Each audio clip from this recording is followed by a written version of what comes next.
내 이놈 서춘아, 이 미련하고 답답한 놈아, 당장 일어나 내 집 대문을 활짝 열어두지 못할까. 서리빨 같은 호령 소리에 놀라 돌아보니 돌아가신 고조부께서 용의 그림이 새겨진 굵은 회초리를 들고 서 계셨습니다. 고조부 매주컨 할아버지는 생전에 학문이 깊고 의로움으로 존경받았던 대쪽 같은 분이셨습니다. 그런 할아버지께서 꿈속에서 이토록 노하신 적은 처음이었습니다. 회초리가 인정사정 없이 종아리를 후려치는 순간 이서춘은 악 하는 비명과 함께 잠에서 깨어났습니다. 온몸은 식은 땀으로 흥건했고 꿈속에서 맞은 종아리가 실제로 화끈거리는 듯 했습니다. 밖에서는 흉흉한 소문이 밤바람을 타고 흉흉하게 퍼져나가고 있었습니다. 악명 높은 흑산 도적대가 오늘 밤 반드시 이 마을을 덮친다더라. 이웃들은 이미 오래전부터 집집마다 빗장을 단단히 걸고 창문에는 두꺼운 덧문을 내려 닫는 등 살아남기 위한 처절한 몸부림을 치고 있었습니다. 쇠붙이가 긁히는 소리, 나무 빗장이 꽂히는 둔탁한 소리가 사방에서 들려오며 공포 분위기를 더욱 고조시켰습니다. 모두가 두려움에 떨며 문을 굳게 걸어 잠그는 이 위급하고 절박한 상황에 조상님이 나타나 오히려 대문을 활짝 열어두라니. 이서춘은 도무지 이해할 수 없었습니다. 그는 그저 흉흉한 시국이 만든 하룻밤의 악몽, 즉 개꿈일 뿐이라고 애써 스스로를 위안했습니다. 그는 떨리는 손으로 아내와 아이들을 다독이고 자신도 서둘러 낡고 삐걱거리는 대문에 다가가 육중한 나무 빗장을 쿵 소리가 나도록 단단히 걸었습니다.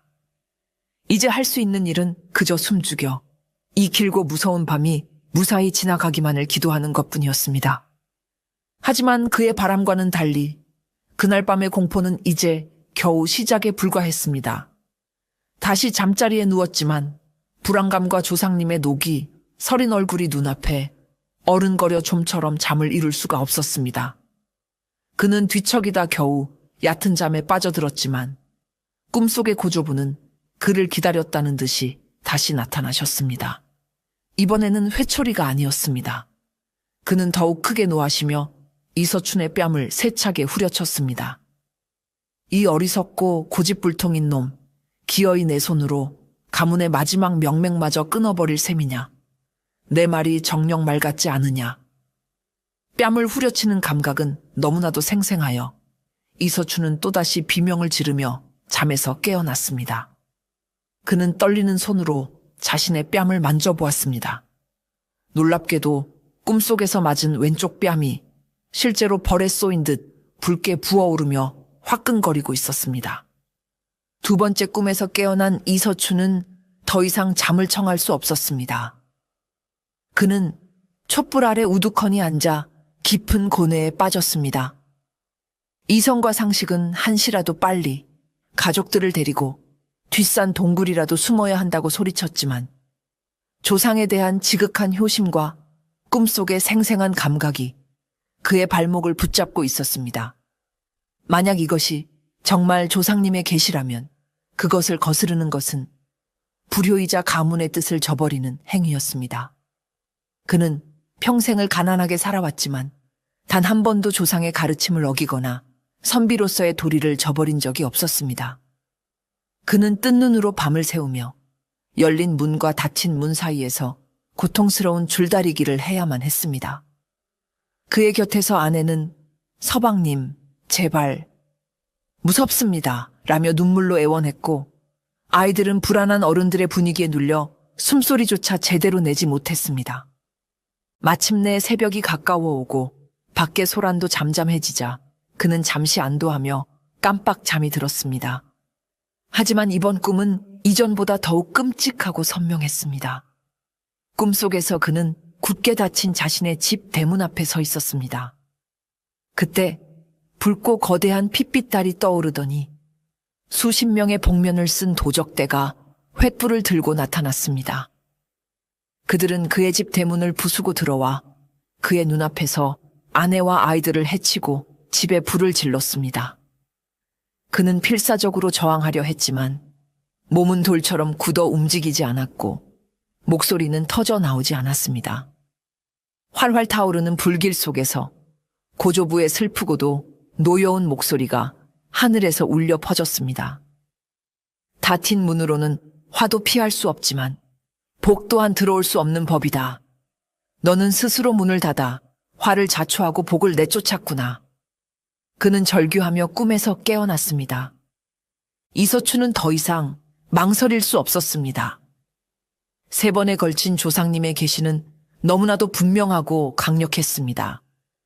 그는 자리에서 벌떡 일어나 덜덜 떨리는 손으로 마침내 대문의 빗장을 풀었습니다.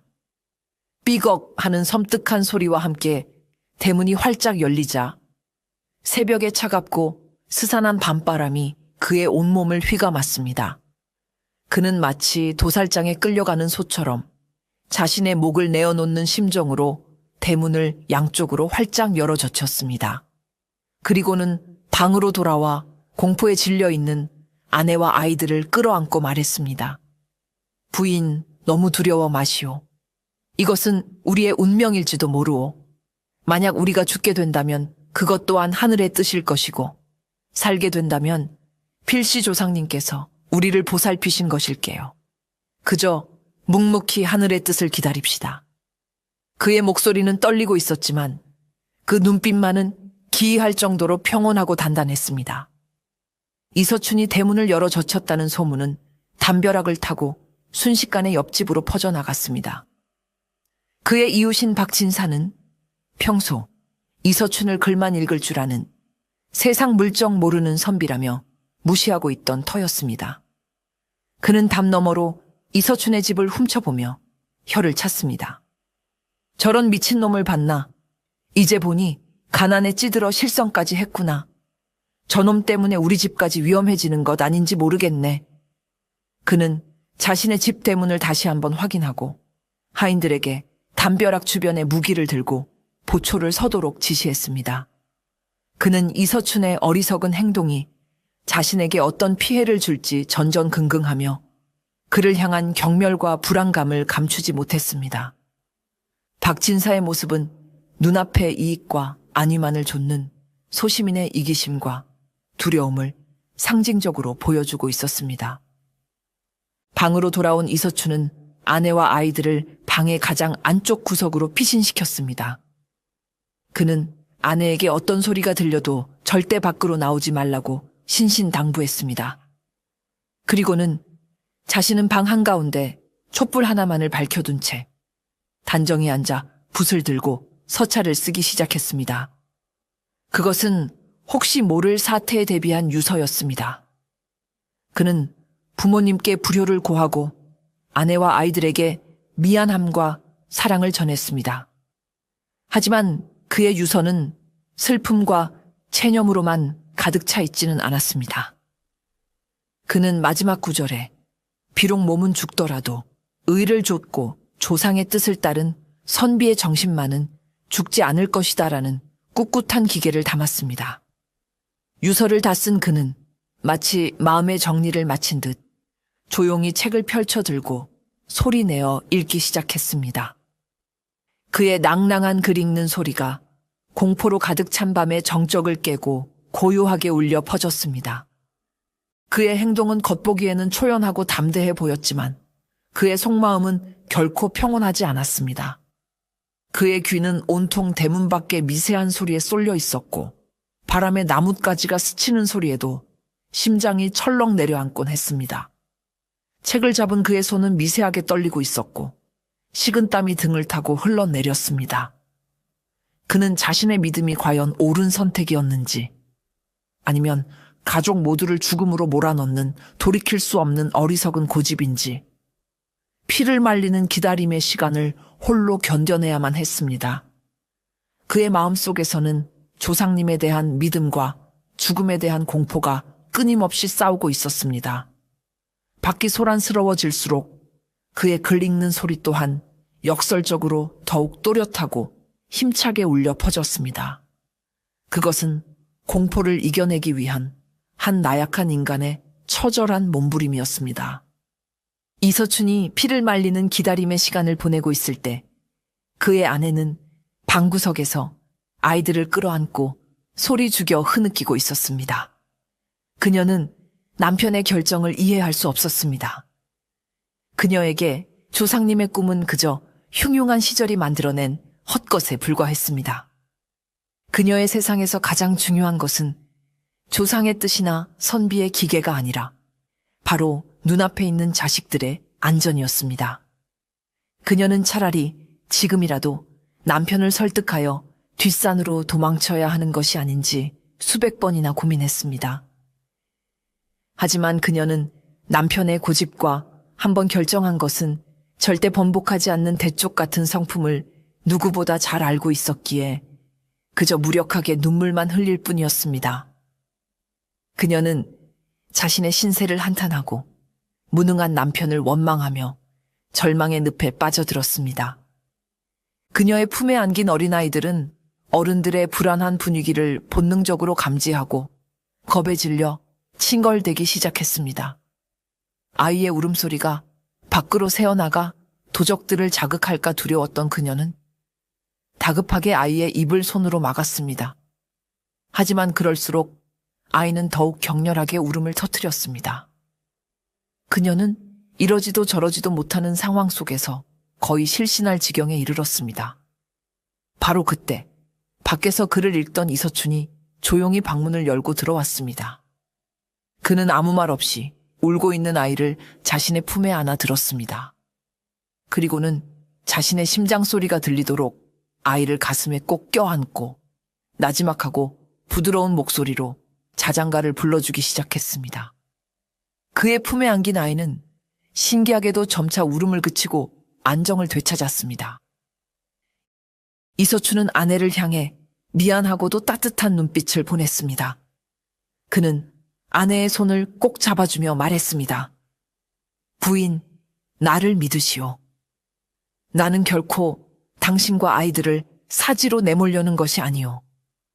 어쩌면 오늘 밤이 우리 가문에게는 마지막 위기이자 새로운 기회가 될지도 모르오. 부디 마음을 굳게 먹고 하늘의 뜻을 함께 기다려봅시다. 그의 흔들림 없는 눈빛과 따뜻한 천에 아내의 마음속 불안도 조금씩 녹아내리기 시작했습니다.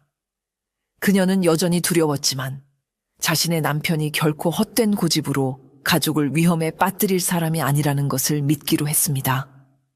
그녀는 눈물을 닦고 남편의 옆에 조용히 앉아 그의 손을 마주 잡았습니다. 비록 대문은 활짝 열려 있었지만 그 순간만큼은 서로의 믿음으로 굳게 닫힌 세상에서 가장 안전한 성 안에 있는 듯 했습니다. 자정이 지나고 마을의 모든 불빛이 공포 속으로 잠겨들었을 때 마침내 수십 명의 검은 그림자들이 유령처럼 마을로 스며들었습니다. 그들은 바로 악명 높은 의적대 흑산의 무리였습니다. 그들의 두목인 흑산은 짐승처럼 날카롭고 차가운 눈으로 마을 전체를 훑었습니다. 그는 본디 북방에 멸망한 무관 가문 출신으로 탐관오리에게 모든 것을 빼앗기고 도적이 된 인물이었습니다. 그는 비록 도적질을 했지만 가난한 백성의 재물에는 손대지 않고 오직 부패한 관리와 악덕 지주만을 노리는 그들 나름의 의리를 지키고 있었습니다. 그의 목표는 오늘 밤 이 지역에서 가장 악독하기로 소문난 박진사의 재물을 빼앗아 굶주리는 백성들에게 나누어주는 것이었습니다. 흑사는 부하들을 이끌고 가장 먼저 마을에서 가장 크고 화려한 기와집인 박진사의 집으로 향했습니다. 박진사의 집은 예상대로 높은 담벼락과 굳게 닫힌 대문, 심지어 담 위에는 뾰족한 쇠창살까지 박아놓아 마치 작은 요새처럼 보였습니다. 그 모습을 본 흑사는 경멸의 미소를 흘렸습니다. 담이 높은 집일수록 구린 것이 많고 빗장이 단단한 집일수록 부정한 재물이 가득한 법이다. 저 집부터 깨끗하게 청소해 주어라. 그의 간결한 명령에 훈련된 도적들은 마치 원숭이처럼 능숙하게 담을 넘어 순식간에 집 안으로 침입했습니다. 집 안에서는 곧이어 박진사와 그의 가족들의 공포에 찬 비명소리와 집기들이 부서지는 요란한 소리가 울려 퍼졌습니다. 흑산의 부하들은 일사불란하게 움직였습니다. 그들은 박진사가 평생을 모아온 금은 보화와 값비싼 폐물들을 자루에 쓸어 담았고 창고에 가득 쌓여있던 쌀가마니들을 마당으로 옮겼습니다. 박진사는 자신의 재물이 눈앞에서 사라지는 것을 보며 땅을 치고 통곡했지만 도적들의 칼날 앞에서는 아무런 저항도 할 수 없었습니다. 흑사는 박진사를 자신의 발 아래 무릎 꿇리고 그의 죄를 추궁했습니다. 내 놈이 지난 흉년에 쌀값을 폭등시켜 얼마나 많은 백성을 굶어 죽게 했는지 아느냐. 오늘 우리가 가져가는 것은 내 놈의 재물이 아니라 백성들의 피눈물이다. 그는 박진사를 혼쭐 내준 뒤 그의 목숨만은 살려주고는 유유유히 다음 목표를 향해 발걸음을 옮겼습니다. 박진사의 집을 깨끗하게 털어낸 흑산의 무리는 다음 목표물을 물색하며 마을길을 따라 이동했습니다. 그들의 발걸음이 이서춘의 초라한 초가집 앞에 다다랐을 때 그들은 모두 의아한 표정으로 걸음을 멈추었습니다. 다른 모든 집들이 공포에 질려 문을 굳게 걸어 잠그고 있는 것과는 대조적으로 이서춘의 집 대문은 마치 손님을 기다리는 듯이 활짝 열려 있었기 때문입니다.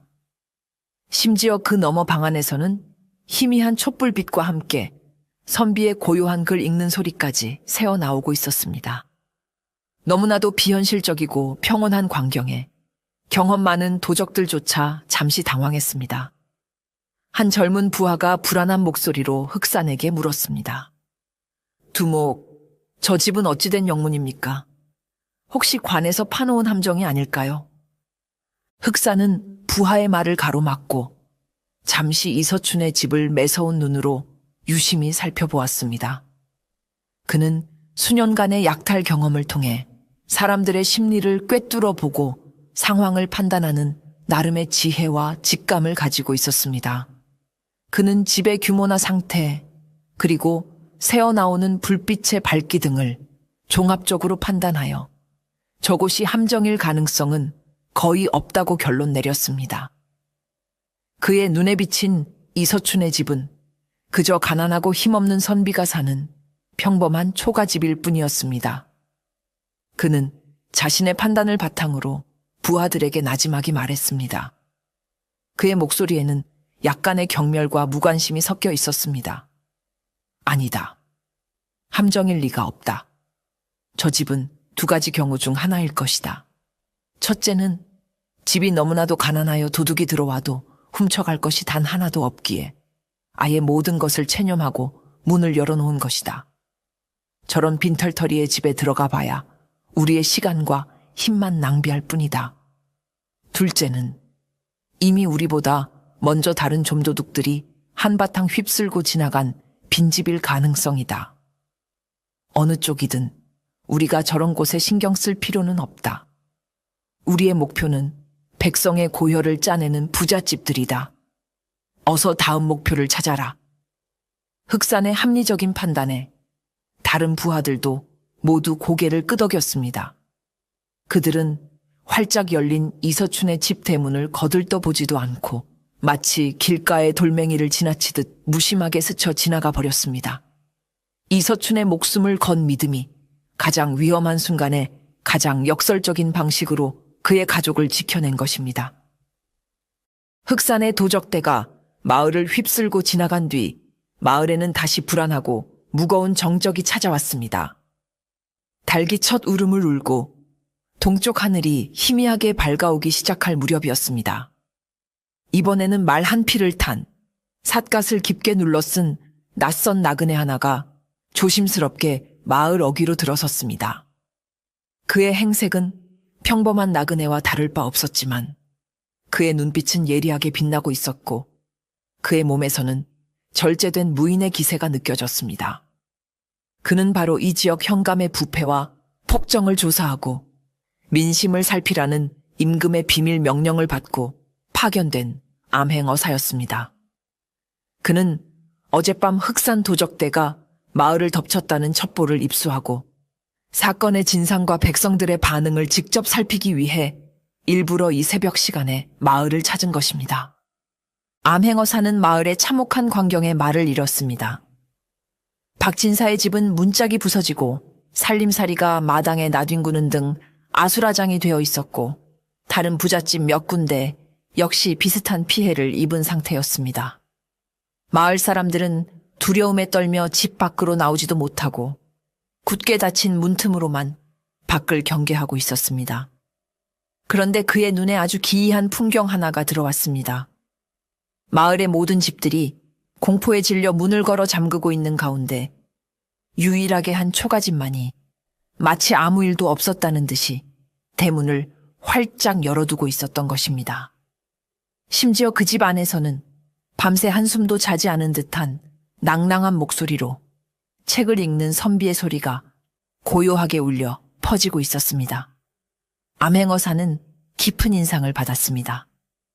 도적이 날뛰는 이 끔찍한 밤에 저토록 태연자약하게 문을 열어두고 글을 읽을 수 있는 담대함을 가진 선비라니 그는 필시 보통 인물이 아닐 것이라 직감했습니다. 그는 저 선비야말로 자신이 그토록 찾던 이 지역의 부패한 현실과 흉흉한 민심에 대해 진실을 말해줄 수 있는 유일한 사람일지도 모른다고 생각했습니다. 그는 이 비범한 선비의 정체가 몹시 궁금해졌습니다.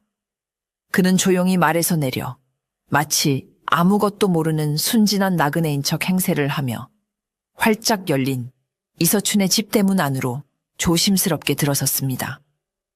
조상님이 예언했던 두 번째 손님, 화가 아닌 복을 가지고 올 귀한 손님이 마침내 열린 문으로 들어서는 순간이었습니다.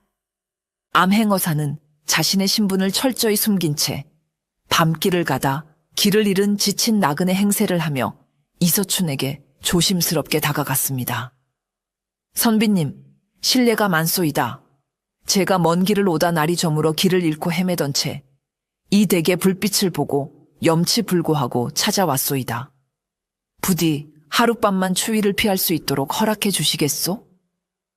갑작스러운 낯선 손님의 등장에 이서춘은 잠시 놀랐지만 그의 남루한 행색과 지친 기색을 보고는 이내 측은한 마음이 들었습니다. 그는 자리에서 일어나 손님을 정중히 맞이하며 말했습니다. 누추한 곳이지만 어서 들어오시지요. 비록 대접할 것은 없지만 차가운 몸이라도 녹이고 가십시오. 그는 아내에게 부탁하여 얼마 남지 않은 멀건 죽이라도 데워서 손님에게 내어오게 했습니다. 암행어사는 그의 청렴하고 어진 인품에 다시 한번 깊이 감탄했습니다. 자신도 넉넉지 않은 형편에 생면부지의 나그네에게 기꺼이 잠자리와 음식을 내어주는 그의 따뜻한 마음에 그는 큰 감동을 받았습니다. 그는 이서춘과 마주 앉아 밤새 겪었던 도적 소동에 대해 넌지시 물으며 그의 생각을 떠보았습니다. 이서춘은 조금도 숨김없이 자신이 꿈에서 조상님의 계시를 받고 대문을 열어두었던 기이한 이야기를 담담하게 털어놓았습니다. 암행어사는 그의 허무맹랑한 이야기를 비웃지 않고 오히려 진지한 표정으로 경청했습니다. 그는 이서춘의 이야기가 단순한 미신이 아니라 상식을 뛰어넘는 굳건한 믿음과 비범한 용기에서 비롯된 것임을 꿰뚫어 보았습니다. 두 사람은 밤이 깊어가는 줄도 모르고 시국에 대한 깊은 대화를 나누었습니다. 이서춘은 비록 가난하고 힘없는 선비였지만 나라를 걱정하는 마음과 백성을 사랑하는 뜻은 그 누구보다 깊고 간절했습니다. 그는 이 지역 현감의 끝없는 탐욕과 부패, 그리고 그의 폭정으로 인해 백성들이 겪고 있는 고통스러운 실상에 대해 막힘없이 토로했습니다. 그의 말에는 단순한 비판이 아닌 문제의 본질을 꿰뚫는 날카로운 통찰력과 세상을 바로잡고자 하는 뜨거운 열망이 담겨 있었습니다. 암행어사는 그의 높은 학식과 고든 성품, 그리고 세상을 보는 해안에 무릎을 쳤습니다. 그는 마침내 확신했습니다. 이서춘이야말로 자신이 그토록 찾아 헤매던 이 지역의 썩은 뿌리를 함께 도려내고 새로운 시대를 열어갈 수 있는 진정한 동지임을 말입니다. 한편 마을을 빠져나가던 흑산의 마음속에는 계속해서 이서춘의 활짝 열린 대문과 그 안에서 들려오던 글 읽는 소리가 기이한 잔상처럼 남아 맴돌았습니다. 그는 수많은 집을 털고 수많은 사람들을 만나봤지만 이서춘처럼 이해할 수 없는 인물은 난생 처음이었습니다. 아무리 가난해도 그렇지 도적이 날뛴다는 흉흉한 밤에 대문을 활짝 열어놓고 태연히 글을 읽다니 저자는 대체 어떤 배짱을 가진 자인가? 혹시 내가 무언가 중요한 것을 놓치고 있는 것은 아닐까?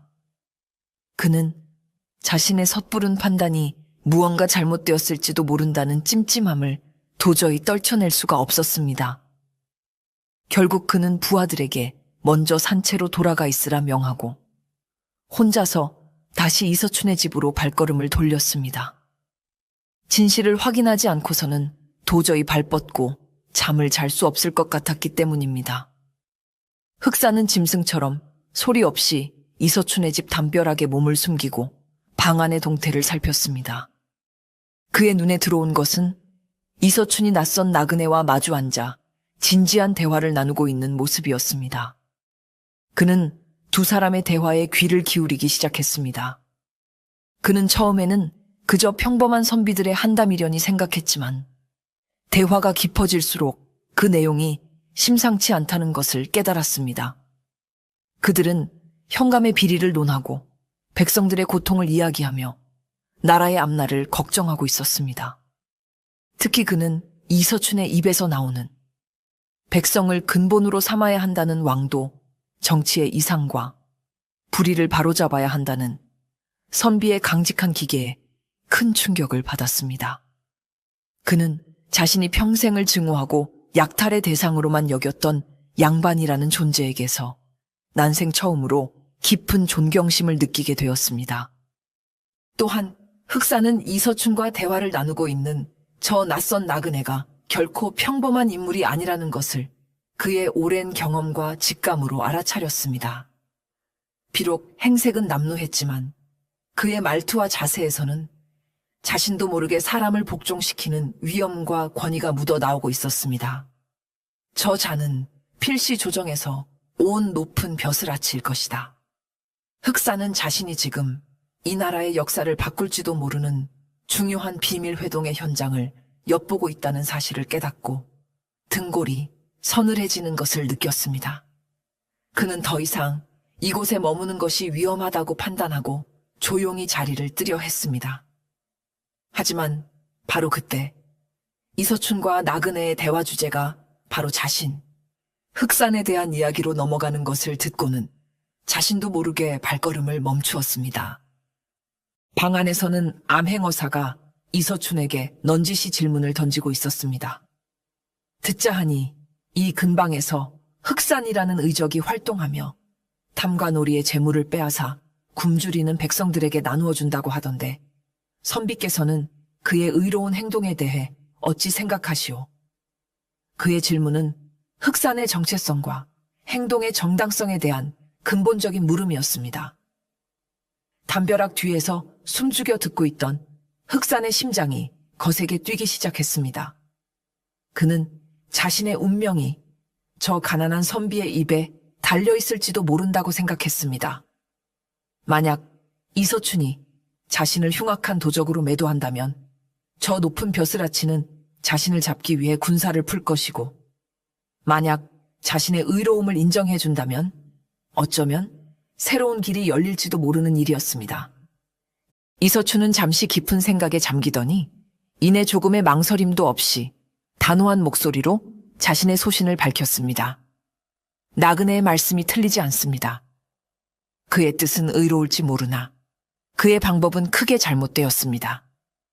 법도를 어지럽히고 폭력에 의지하는 도적은 설령 그 의도가 선하다 할지라도 결국 더 큰 혼란과 또 다른 폭력을 불러올 뿐입니다. 진정으로 썩은 세상을 바로잡고 백성을 구원하고자 한다면 칼이 아닌 학문과 덕으로 사람의 마음을 교화하고 험난하더라도 정의로운 길을 따라 정도를 걸어야 할 것입니다. 어둠은 어둠으로 몰아낼 수 없는 법입니다. 그의 말은 한치의 흔들림도 없는 선비의 굳건한 신념 그 자체였습니다. 그의 말은 어둠 속에서 듣고 있던 흑산의 심장을 예리한 비수처럼 깊숙이 찔렀습니다. 그는 평생 처음으로 자신의 행동에 대해 근본적인 회의감과 부끄러움을 느꼈습니다. 그는 자신이 의로운 일을 한다고 믿었지만 결국 자신 또한 폭력이라는 더러운 수단을 사용하고 있었을 뿐이라는 것을 깨달은 것입니다. 그는 자신이 그토록 증오하던 탐관오리들과 본질적으로 다를 바 없는 존재일지도 모른다는 생각에 깊은 자괴감에 빠졌습니다.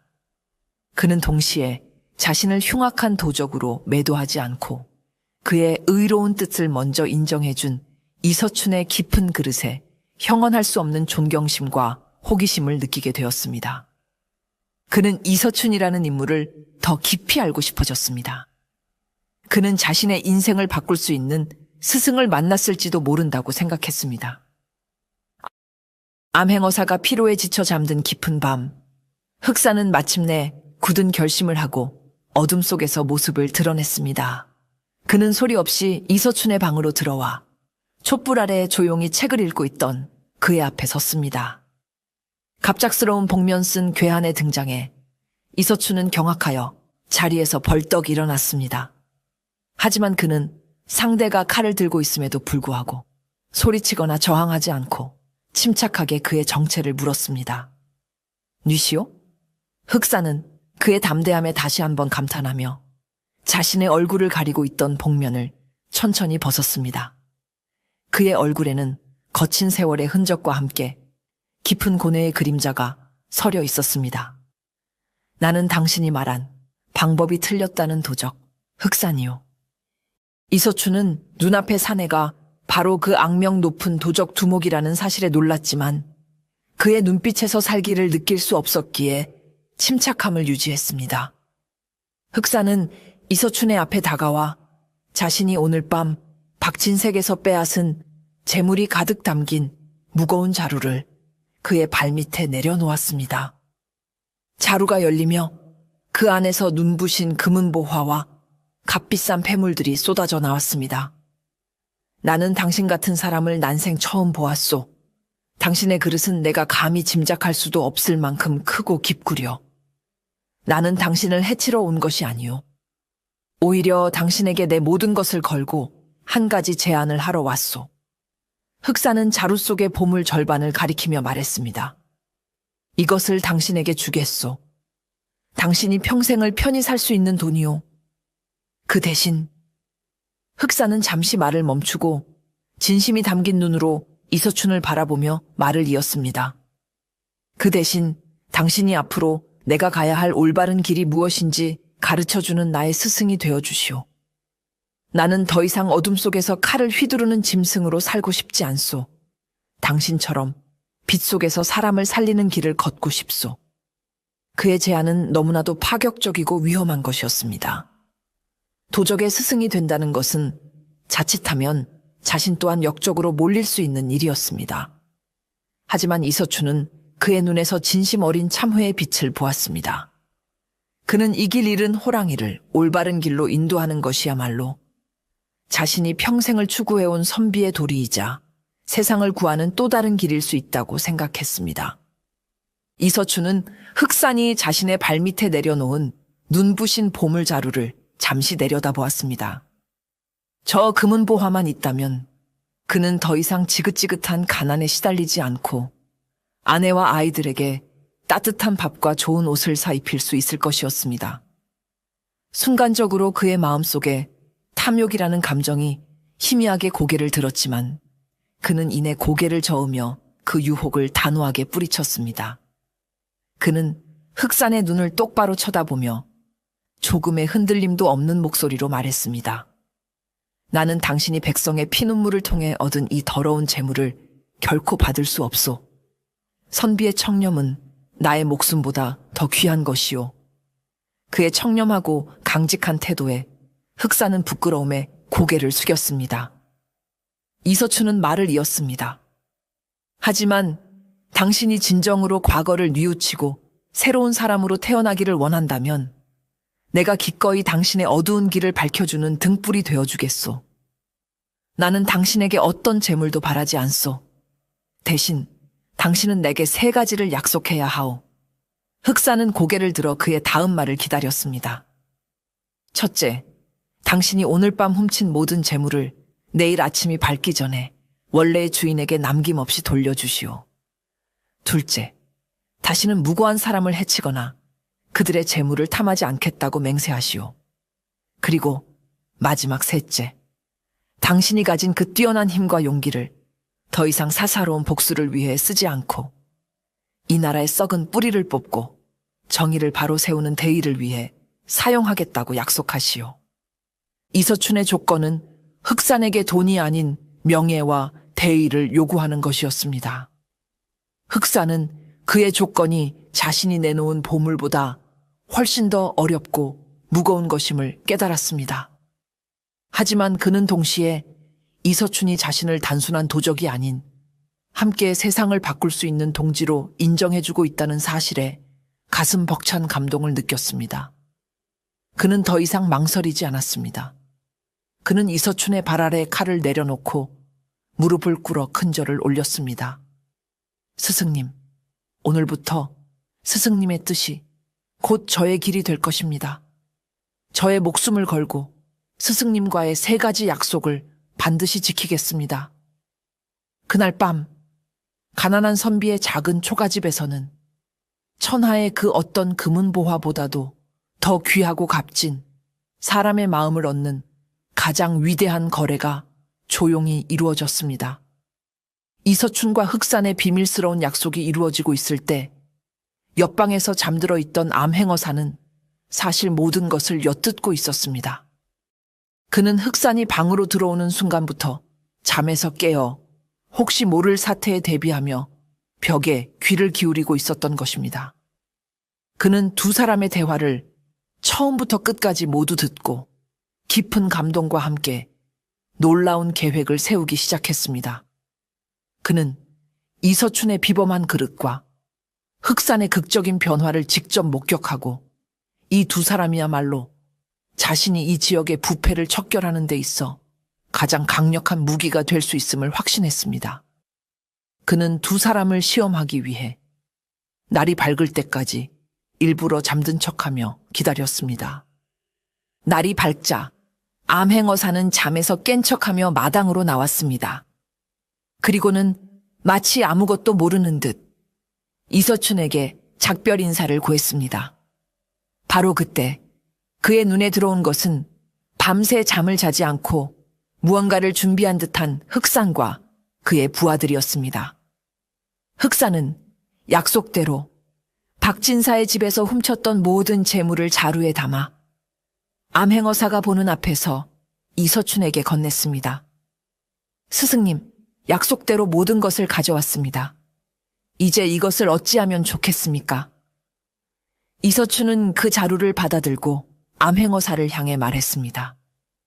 나그네, 혹 괜찮으시다면 저와 함께 이 재물의 원래 주인을 찾아주시지 않겠소?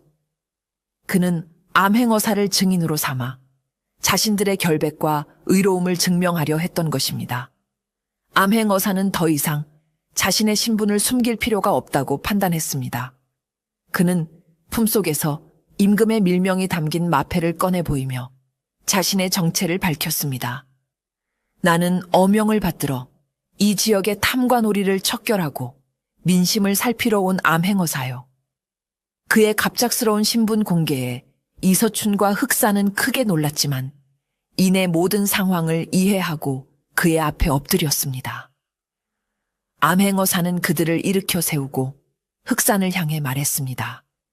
흑산, 너의 죄는 마땅히 참수형에 처해져야 할 만큼 크다. 허나 네가 진심으로 개과천선하여 나라를 위해 그 힘을 쓰겠다면 내가 너의 죄를 사면해주는 대신 나를 도와 이 지역의 부패한 형함과 그 수하들을 척결하는 선봉장이 될 기회를 주겠다. 어찌하겠느냐. 흑사는 눈물을 흘리며 기꺼이 그의 제안을 받아들였습니다. 의적대는 이제 나라의 도적이 아닌 정의를 실현하는 임금의 비밀 결사대로 거듭나게 된 것입니다. 한편 지난밤 도적들에게 평생을 모은 재산을 몽땅 털리고 시리에 빠져있던 박진사는 날이 밝자마자 관하로 달려가 피해 사실을 신고하려 했습니다. 그는 밤새도록 이 모든 것이 대문을 열어둔 이서춘 때문에 벌어진 일이라며 그를 원망하고 저주했습니다. 그가 막 대문을 나서려던 바로 그 순간 그의 집 대문 앞에 지난밤에 빼앗겼던 모든 재물이 담긴 자루들이 산더미처럼 쌓여있는 것을 발견하고는 자신의 눈을 의심했습니다. 그는 이것이 꿈인지 생시인지 분간하지 못하고 허겁지겁 자루를 풀어보았습니다. 자루 안에는 자신이 잃어버렸던 금은보화와 폐물들이 단 하나도 빠짐없이 고스란히 들어있었습니다. 그뿐만이 아니었습니다. 가장 위에 놓인 자루 안에는 붓으로 쓰인 짧은 서찰 한 통이 함께 들어있었습니다. 서찰에는 어리석은 자는 담벼락을 높여 스스로를 가두지만 현명한 자는 대문을 열어 세상을 얻는다는 의미심장한 글귀가 적혀 있었습니다. 그 필체는 분명 자신이 평소 무시하고 멸시했던 이웃집 선비 이서춘의 것이었습니다. 박진사는 그제야 지난밤에 벌어졌던 모든 일의 전말을 어렴풋이 짐작하고 얼굴이 시뻘게 달아올랐습니다. 그는 자신의 어리석음과 이기심이 너무나도 부끄러워 차마 고개를 들 수가 없었습니다. 그는 이서춘의 비범함을 알아보지 못하고 오히려 그의 행동을 비웃고 조롱했던 자신의 과거를 뼈저리게 후회했습니다. 박진사는 더 이상 지체할 수 없었습니다. 그는 체면도 잊은 채 버선발로 뛰쳐나가 이서춘의 집으로 향했습니다. 그는 이서춘의 집 앞에 도착하여 그가 암행어사 및 흑산과 함께 서 있는 모습을 보고 다시 한번 경악했습니다.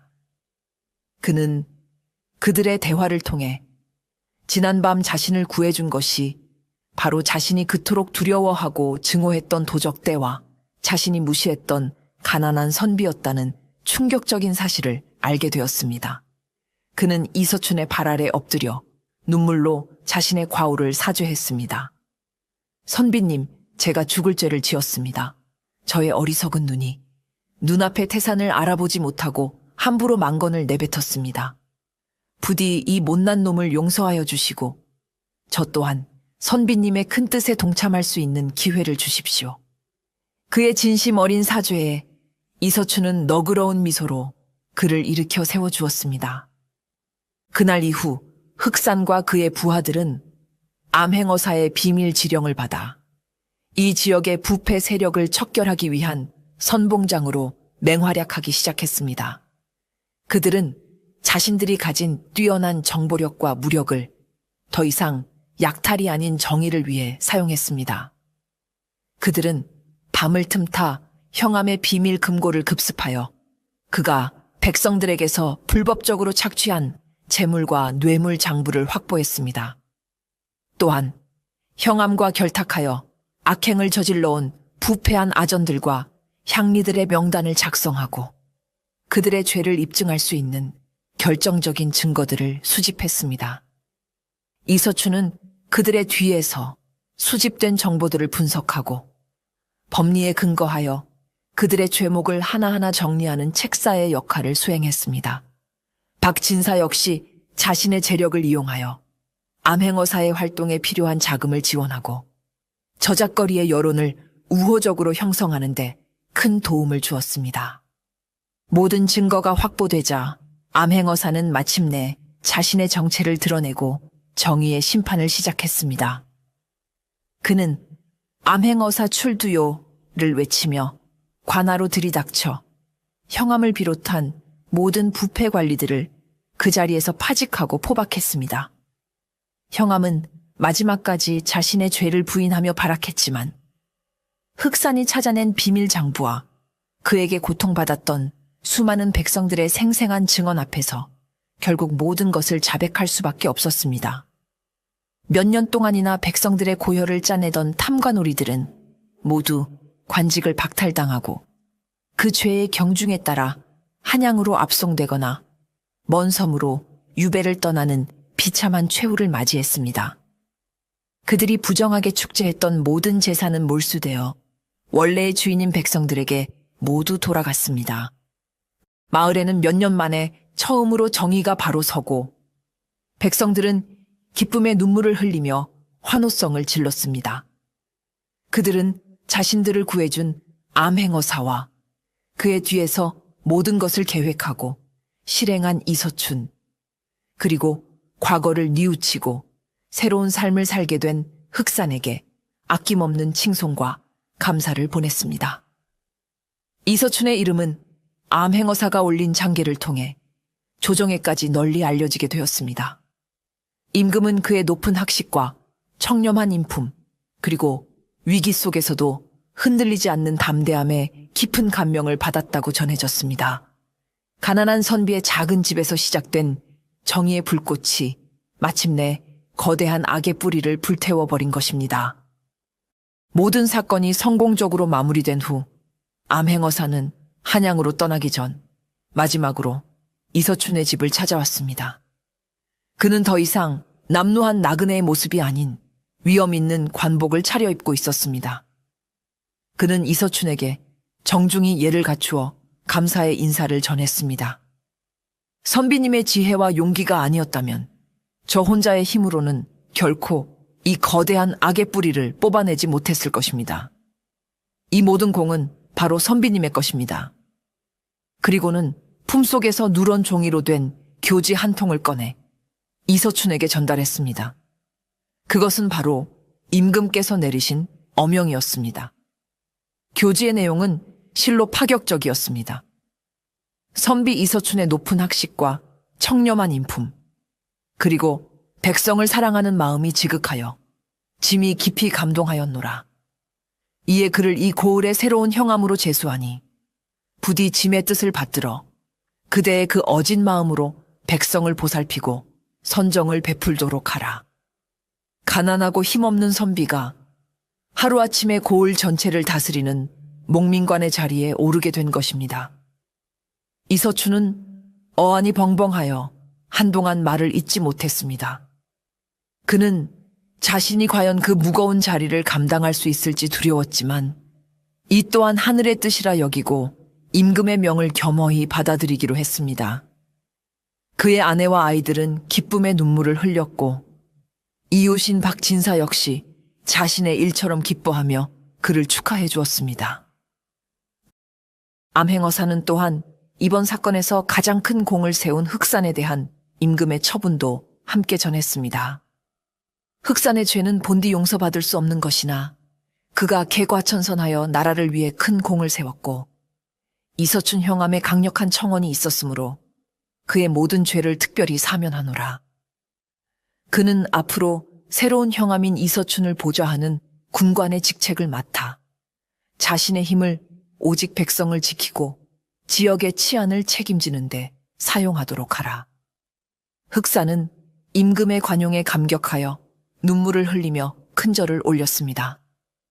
그는 이제 더 이상 어둠 속의 도적이 아닌 빛 속에서 당당히 나라에 봉사하는 무관으로 다시 태어난 것입니다. 이 모든 기적과도 같은 일들은 바로 그날 밤 이서춘이 두려움을 무릅쓰고 활짝 열어두었던 대문으로 차례차례 들어온 눈부신 복이었습니다. 새로운 형함의 자리에 오른 이서춘은 자신의 집무실에 들어가기 전 가장 먼저 고조부의 사당을 찾아가 감사의 인사를 올렸습니다. 그는 조상님의 지혜와 보살핌이 아니었다면 오늘의 영광은 결코 없었을 것이라 굳게 믿었습니다. 그는 이제 개인의 안위가 아닌 고을 전체의 운명을 책임져야 하는 무거운 자리에 섰습니다.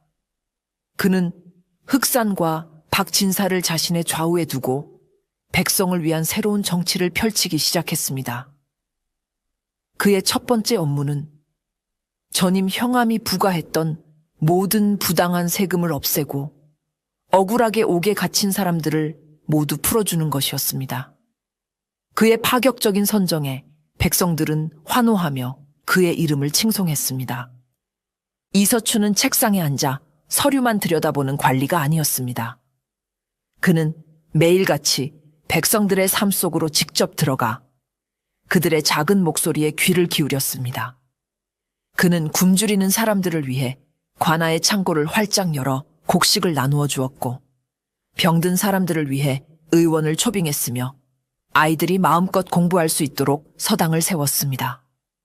그의 곁에는 언제나 든든한 군관 흑산이 함께했습니다. 흑산은 자신의 과거를 속죄하는 마음으로 밤낮을 가리지 않고 고을의 치안을 책임졌습니다. 그의 이름만 들어도 인근의 도적대가 벌벌 떨며 도망칠 정도였으니 고을은 유사일의 가장 평화롭고 안전한 시절을 맞이하게 되었습니다. 박진사 역시 자신의 과오를 뉘우치고 새로운 사람으로 거듭났습니다. 그는 더 이상 자신의 재물을 불리는 데만 급급하지 않았습니다. 그는 이서춘의 가장 든든한 재정적 후원자가 되어 자신의 재산을 흉년에 대비한 의창을 세우고 낡은 다리와 제방을 보수하는 등 공공의 이익을 위해 아낌없이 사용했습니다. 과거에는 서로를 불신하고 경계했던 세 사람, 즉 청렴한 선비와 거친 의적, 그리고 이기적인 부자는 이제 서로의 부족한 점을 채워주는 최고의 동료가 되어 이 고을을 조선 8대서 가장 살기 좋고 풍요로운 곳으로 만들어 나갔습니다. 그들의 조화로운 통치는 훗날 많은 목민관들의 귀감이 되었다고 전해집니다. 새로운 형암으로서 바쁜 나날을 보내던 어느 날 밤, 이서춘은 오랜만에 다시 고조부의 꿈을 꾸었습니다. 꿈속의 고조부는 더 이상 회초리를 들고 호통을 치는 무서운 모습이 아니었습니다. 그는 인자하고 온화한 미소를 지으며 관복을 입은 이서춘의 모습을 흐뭇하게 바라보고 있었습니다. 그는 이서춘의 어깨를 따뜻하게 두드려주며 나지막이 칭찬의 말을 건넸습니다. 장하구나, 내 손자야. 너는 마침내 닫힌 문이 아닌 열린 마음으로 세상을 얻고 사람을 다스리는 법을 깨달았구나. 너의 그 어진 마음이 가문의 이름을 다시 빛나게 하고 수많은 백성을 평안하게 만들었으니 나 또한 지하에서 발 뻗고 편히 잠들 수 있게 되었다.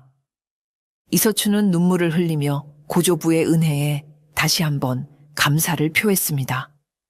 할아버님, 모두 할아버님의 가르침 덕분입니다. 부디 앞으로도 제가 올바른 길을 잃지 않도록 저의 어두운 길을 밝혀주시옵소서. 그러자 고조부는 고개를 저으며 말했습니다. 아니다.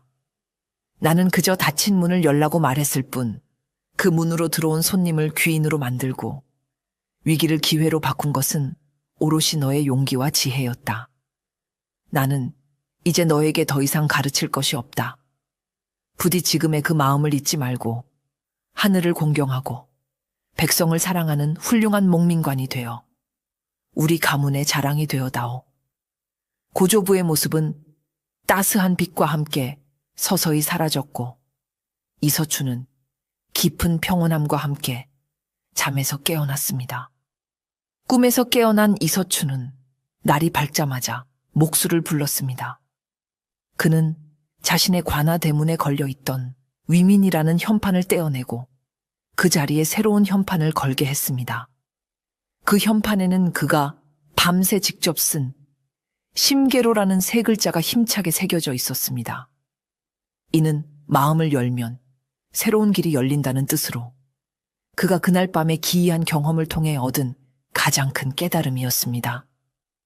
그는 매일 아침 관아에 들어설 때마다 그 현판을 보며 초심을 잃지 않고 백성을 위해 마음을 여는 관리가 되겠다고 다짐했습니다. 그 현판은 훗날 이 고을의 상징이자 모든 관리들이 본받아야 할 좌우명처럼 여겨지게 되었습니다. 였습니다. 였습니다. 였습니다. 였습니다. 였습니다. 였습니다.